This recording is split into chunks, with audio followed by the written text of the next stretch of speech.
What's up YouTube? Welcome back to the UHP channel. Today we're going to be talking about shoulder pain, shoulder limited mobility, things like that of a mechanical nature. So what I mean by mechanical pain, mechanical obstruction to movement, what we're talking about there is that it's really influenced by movement. So I'm a mechanical therapist. That's the way I treat things, and at least first to determine if it is mechanical pain that we're dealing with, and if so, if that mechanical pain could be a derangement of a certain joint. And when we talk about derangement, it's the displacement of the normal resting position of a motion segment. So in this case, we'd be talking about the shoulder joint itself. So if we're dealing with a derangement there, we could see several different things. First of all, it's going to be inconsistent. So sometimes there's going to be pain, sometimes there's not. It's not constant pain. Sometimes we can reach without it hurting in the shoulder. Other times we can barely lift the arm without it hurting, or that sometimes that motion is blocked, whether we're talking about reaching overhead, reaching behind the neck, reaching behind the back. Those are really common issues with the shoulder. Reaching out to the side, another one that can be limited, painful, sometimes both. So I'll take you through a few things today as far as repeated movements of the shoulder that are common that I find, as far as reducing derangements, which would be getting rid of pain, getting rid of obstruction, that you can do on your own. They need to be done, fairly often throughout the day. Once we find that particular motion that's really improving the shoulder.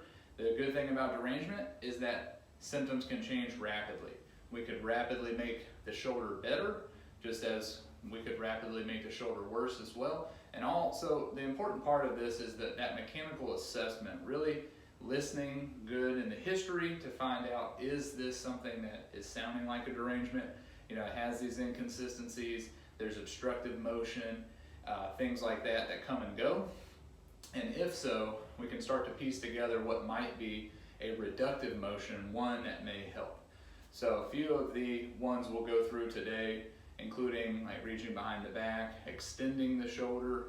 We find those to be very helpful. Also, one that is called horizontal adduction. We'll go over those and show you guys how they're performed.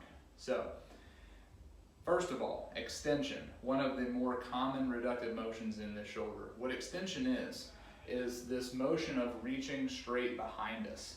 Not reaching up the back, not reaching out to the side at all, just this motion straight along the same plane as the body, reaching straight behind us. This is extension of the shoulder, this is flexion of the shoulder.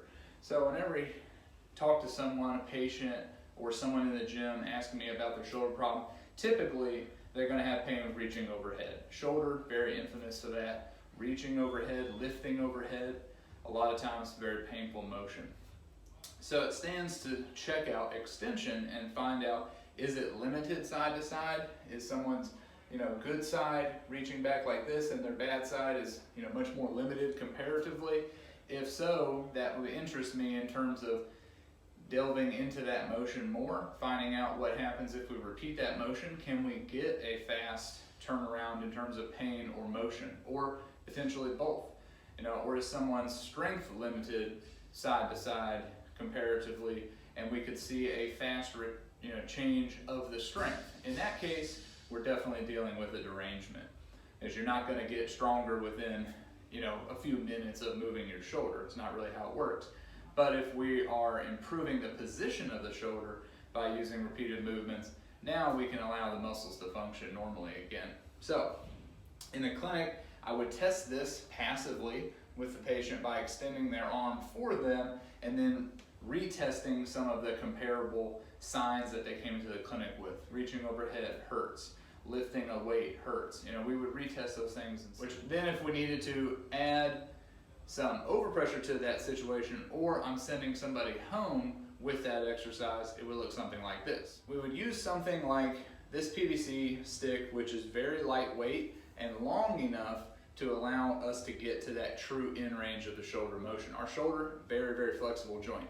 So we need something that can truly push it to those end ranges. What we can move our arm on its own, under our own power, probably is not the true end range. So we need something lightweight, like this PVC is very good, but I've had many people over the years using broomsticks, golf clubs, canes, basically any lightweight stick that we can push our shoulder back using. So what it would look like is this.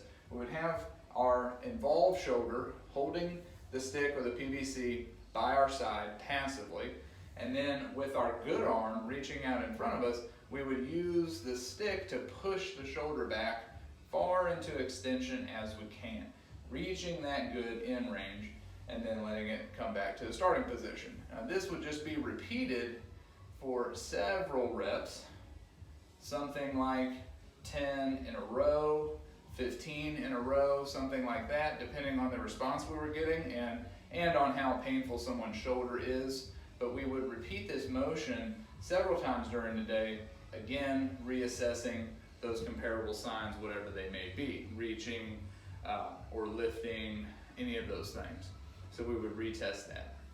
Another very common, painful, and commonly limited motion of the shoulder when someone has pain or a shoulder issue is reaching up their back. So reaching their hand up like this to reaching in between like their shoulder blades. A quick way to test this on yourself is that if we're taking like my left hand, I should be able to reach and touch the bottom of my right shoulder blade. That tells me roughly I have normal motion in that plane of motion, reaching up the back. So it combines internal rotation, extension, adduction, several motions of the shoulder combined. That's why that particular thing can be very hard to do and very painful to do.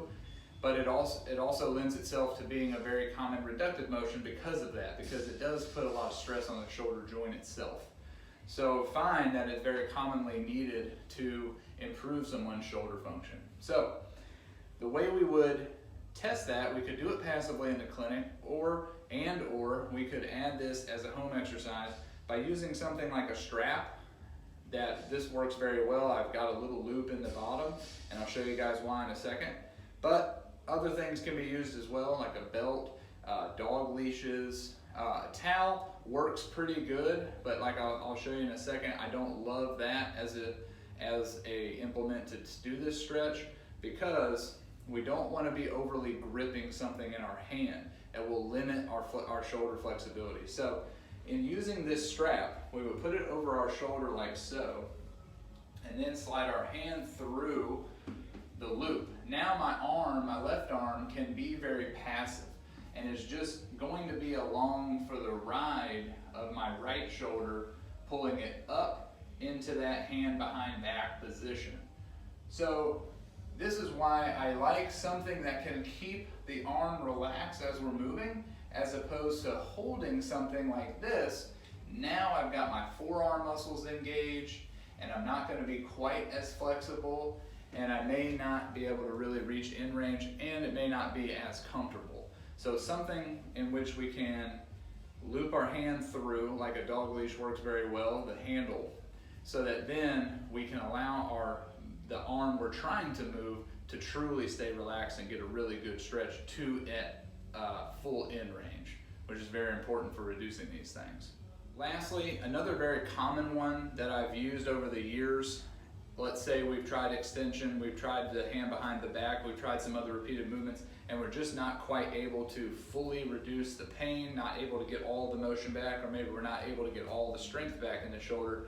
Another common one is horizontal adduction. So what that really looks like is probably a very familiar looking stretch to a lot of us. Pulling the arm over in front and letting the hand go back along the opposite shoulder blade, like so.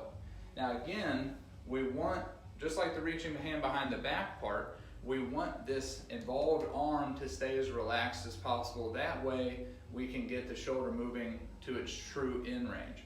So what I like to tell my patients is to let their hand rest on the shoulder and then bring their opposite hand to that elbow, and then from there just let their hand slide back toward the shoulder blade so that it can just be along the ridge of the shoulder rested. And that way we can truly get to this in range and let it relax. And then pressure on again and relax. And so this, like the others, would just be repeated. if we found that that was a reductive motion for that patient. And then there's other ways to increase that force if we were to need to. So thank you guys for watching this video. Make sure you subscribe to the channel, check out other videos. I've put out several more about neck pain, back pain, hip pain, ankle pain, all kinds of stuff. Much more coming. Make sure you also follow me on Instagram. That is at Unified Health Physiotherapy. There's a lot of content on there regarding many different issues across the board, shoulder, elbow, wrist, everything there, neck, back, basically the entire body. I've put out small videos there and good things to work on at home if you have issues. Flesh them out more into larger videos here on the YouTube channel. So make sure you like and subscribe. We'll see you guys later. Bye.